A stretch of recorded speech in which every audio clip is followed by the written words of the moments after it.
What's up, guys? It's Chris with Reel Amigos, and you are tuned into our short number 1. I'll tell you what that means in a second, but before we get started, I am joined by Donnie Miles, my co-host. Donnie, how you doing tonight, man? Wonderful. Fantastico. Fantastic. I'm glad that you're here. Thanks for joining me. So if you guys are listening to this, hopefully you've already subscribed to Reel Amigos. Reel Amigos is a movies podcast that myself and Donnie and Phil, our other good friend and brother, record. But what we wanted to do, because of our schedules and stuff, we're actually recording Prime episodes every other week.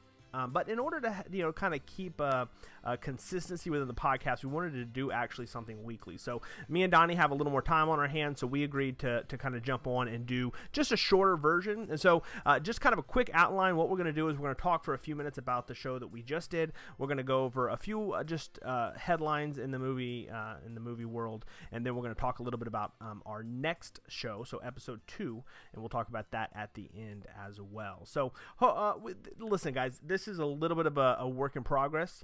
We're all kind of new to podcasting together, and so we'll work through some of the kinks as we go. Let me tell you this, Reel Amigos is now live. We have a Facebook page where you can check us out on Facebook. Just search Reel Amigos. We also have a Twitter, which is at Reel Amigos. So if you have any suggestions for the podcast, or if there's anything you want to see, look, we need your feedback. We want to make this so that people actually enjoy listening to it. So drop us a line on Twitter, drop us a line on Facebook. We would love to do that. And if you haven't already realized, we are pretty much live everywhere. So we do this as a video and an audio podcast. You can catch the video podcast on YouTube. Just search Reel Amigos there, and then we're pretty much everywhere as far as audio goes. You can subscribe on Google Play, on iTunes, on Stitcher, but we actually host on SoundCloud. So if you go to soundcloud.com/Reel Amigos, you can find us there as well. So got that all out of the way. If you are joining in, hopefully you listened to our first episode. Our first episode was on Three Amigos. I thought it went pretty well. Donnie, what did you think? I thought it went well for a bunch of rookies. That's right. A bunch of movie podcast rookies. That's for sure.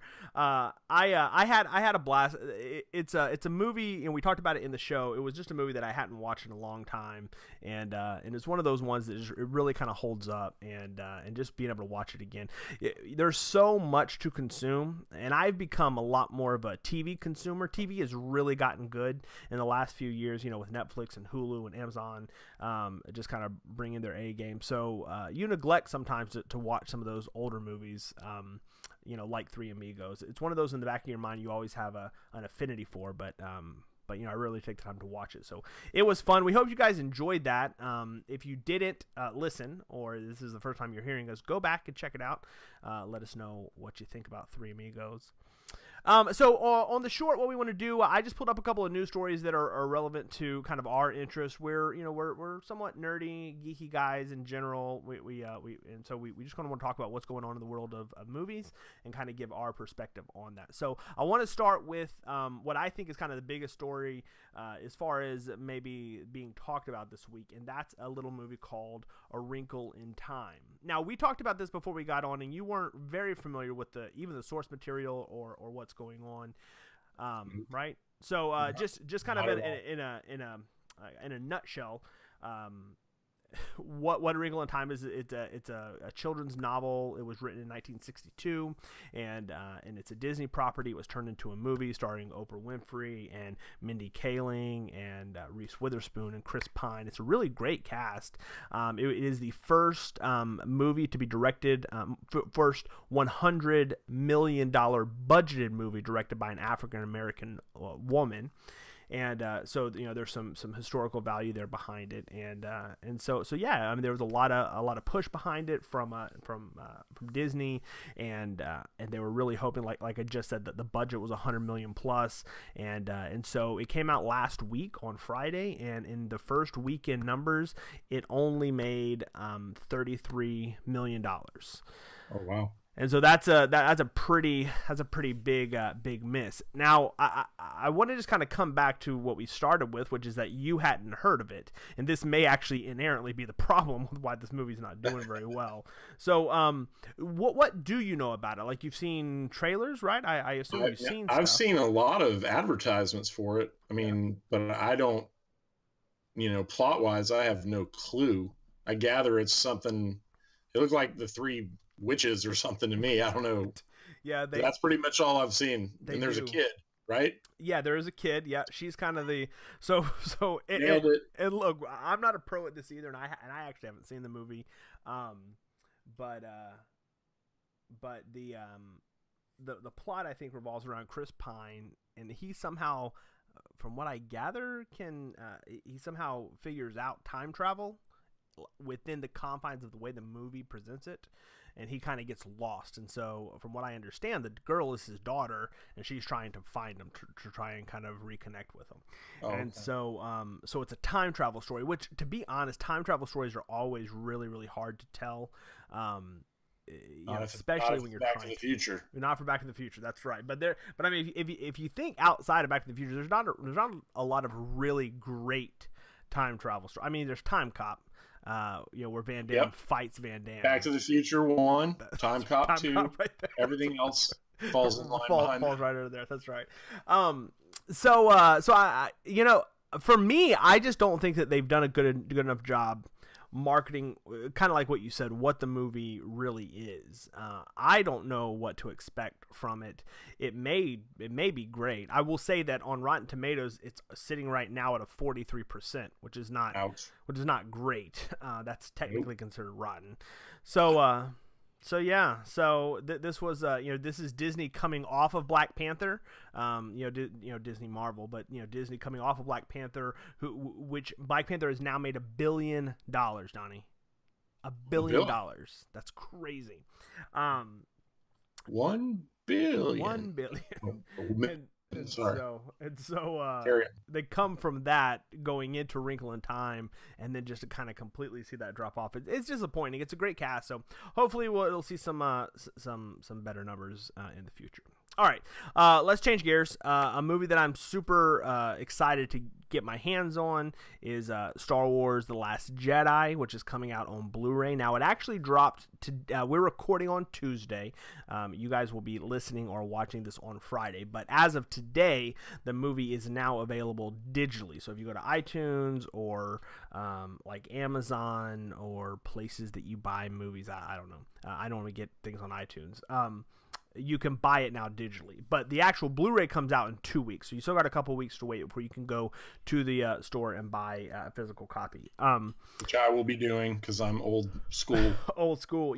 Best Buy has so one thing that I really like is Best Buy typically will get steelbook editions of the movies, and I love steelbooks. I got the steelbooks for Guardians, I got the steelbook for Logan, Spider-Man, so I have a few of them, so I'll probably end up going that way, just kind of for the collector's aspect. Right. But one thing that was really cool is Rian Johnson. So Rian Johnson is the director of Last Jedi. He was tweeting out today. He was talking about his favorite features with the release of The Last Jedi, and he had one specifically that he didn't want to get overlooked.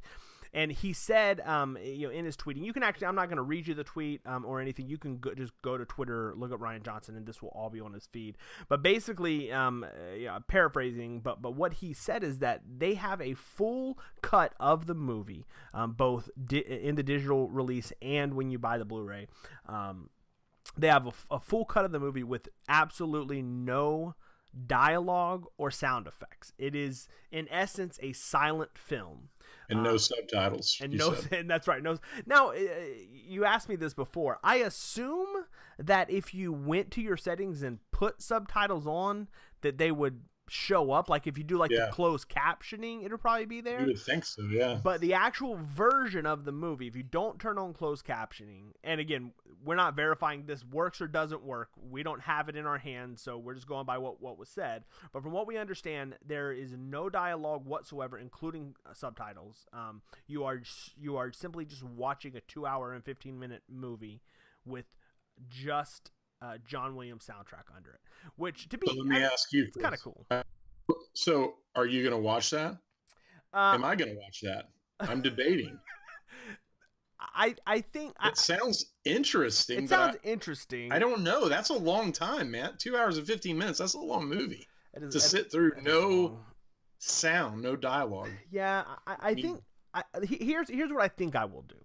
I think I will go to my favorite scenes and watch them. Okay. But I don't think that I could sit down from start to finish and watch the entire movie. Now I say that I may just start and see how far I can get, but like I would love to see the throne room scene with no lightsaber, igniting, no blades crossing paths, just the score, and watch them kind of do the choreography. I think that's kind of cool. Wait a minute. So you're telling me there's no wait, you said there's no dialogue, No sound no effects, sound effects. nothing. It is Oh, just so when you score. so when you say the no lightsabers igniting, you're talking about the sound of them. Yeah, sorry. Yeah, just Like, the sound. The special effects are still on Yeah, the the screen. special effects are there. Yeah, you're still gonna see lightsabers and you were worrying spaceships. me there. No, sorry. No, I I don't want to see him doing anything without the lights. yeah, sorry. No. That Okay. would actually be really funny Would be if we could see a non-special effects version of Yeah, the that Last would be- Jedi. I might watch that. now. That would actually be great. Could you just imagine Luke when he's talking to Yoda? Just Oh, with brother. the spoilers. Spoilers. Sorry. There you go, everyone. It made a lot of money. I'm sure you've all seen it. All right. Anyway, Last Jedi comes out. We will report back to you whenever that's in our hands and we've been able to see it, and Yes. maybe just talk about how cool it is and how far we actually got. I may try, but it's a long movie, man. I don't know if I Yeah, can that's do a long time. it. And you gotta think. I don't think the score plays the entire time. So what happens like when the music drops off? There's just literally no sound. I That's guess. crazy. Yeah, that's crazy. Unless they wrote it to fill the whole movie. Maybe they took like the full versions of the songs or something of the score. I don't know. They could have. I know. I like stuff like this. I bought the Logan Blu-ray when Logan came out, and they have a black and white cut of that movie, so it's the entire Yes, movie that in I've black seen, and white. yeah. That's I super haven't cool. seen too. it, but I Yeah. know that it exists. I like when they do kind of stuff like that. I mean, you're Yeah. buying it anyways, so typically if you buy it, you've already seen it. So to add like something a little bit different that you're only going to experience Right. like that's kind of cool. A twist, yeah. Yeah. All right. Last thing, and then we're gonna kind of wrap here. Let's talk about Ready Player One. Now we're not gonna spoil anything, but you and I both have read the book, yes? Yes, I have. And I am super excited about I liked the book, and I'm super excited about the movie. Donnie, how do you feel about the book and the movie? It's okay. As I said before, I think on a different time that we talked, the 80s is my wheelhouse. Late 70s and 80s, Yeah. all that, the popular culture media and all that. And I've seen the preview and I've seen all the characters popping up and all that. And it's like, my heart is kind of like, yeah, that'll be great. But I have read the book. I didn't enjoy the book particularly. It seemed very forced. And I get it. The guy's probably my age and he's trying to relive the glory. I get that. And it was a fine read. I guess it wasn't, but I'm not super excited about it. I can't lie. But it's a Spielberg flick. I'm going to go probably see it. And maybe we'll talk about it on here once we see it. Yeah, we'll definitely have to talk about it. So let's get to the news and when does it come out? March. So it comes out in March. yeah. Let me look it up real quick. I think it's like Sorry. no. It's like now. It's like about to happen. I will tell you in a second. I can look it up for you. So now I'm looking at it, but there's no release date. Why is it not? March 29th. Hang on. Dadgummit, don't give me a trailer. I don't want a trailer. It's March 20. Oh, here we go. March 29th. March 29th, Really? 2018. So we're 2 weeks away from the Oh, release. wow. I didn't realize that. Yeah. So now the reason that I wanted to bring it up is because last week was South by Southwest. And so South by Southwest, for those of you who do not know, is a film festival that's held in Austin, Texas every year. And so typically you get, your indie, your art house movies kind of making a big presence there. But Steven Spielberg was actually in Austin, and he premiered Ready Player One to a live audience in Austin, which is a pretty big deal for a Spielberg movie and for a movie of that budget, that high caliber. And so they premiered it, and it got a standing ovation from the crowd. Right now, it's sitting at so from that, reviews have now started coming in. That was the embargo for reviews, so you're starting to get some reviews from different outlets. And right now on Rotten Tomatoes, it's sitting at a 78%. So that's technically still fresh, a little bit on the lower end. But this is what I'll say about Ready Player One.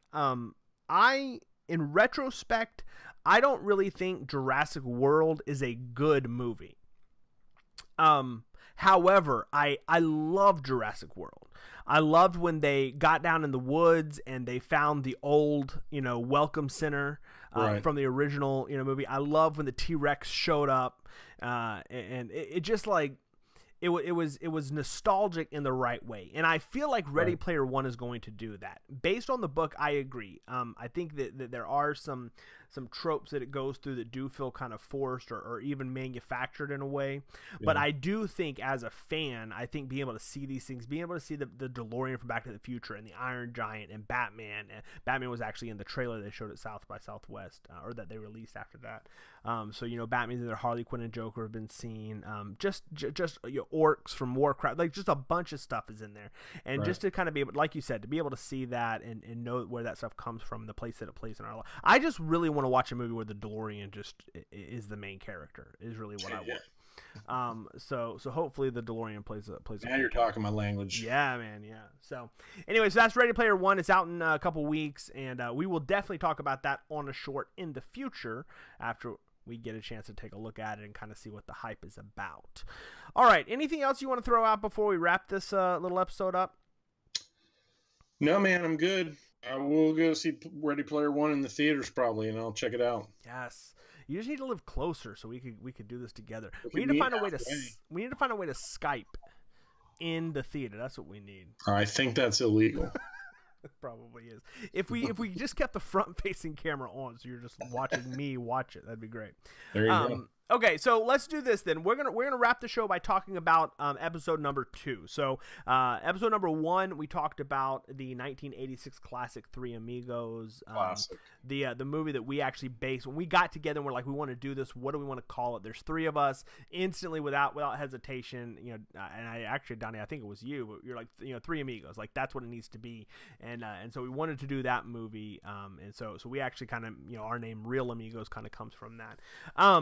Next week, we're going to talk about one of my favorite movies of all time, and that is the 1999 cult hit, The Matrix. The Matrix. Keanu Reeves, Lawrence Fishburne, Carrie-Anne Moss, Hugo Weaving, bunch of other people. Fantastic movie.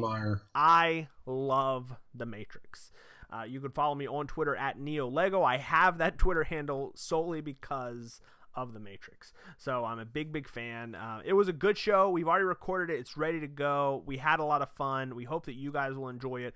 What we want to do is, since you're listening to this, hopefully, in preparation for next week, this gives you a chance to actually go watch it. We'd love you to come in like we did with kind of fresh eyes on the movie. So as we're talking about it, you can kind of be right there with us. And so next week, that will be the case. So Reel Amigos is technically a weekly podcast, even though we're only going to cover movies every other week. We drop our podcast every Friday morning. So on iTunes and on your podcast service of choice, you will hear and or see us if you choose to do that. Once again, I just want to promote, you guys can check us out on Facebook and on Twitter at Reel Amigos. You can subscribe to the podcast now at any time and subscribe to our YouTube channel, YouTube Reel Amigos. Do it. As well. Do it. That's right. You've been told. So we know where you live. That we don't know where you live, but if you subscribe, we will. I don't think that's how it works, but maybe. So anyway, that's the show. Thank you for tuning in, and we will talk to you guys next week when we enter The Matrix. Adios. Bye.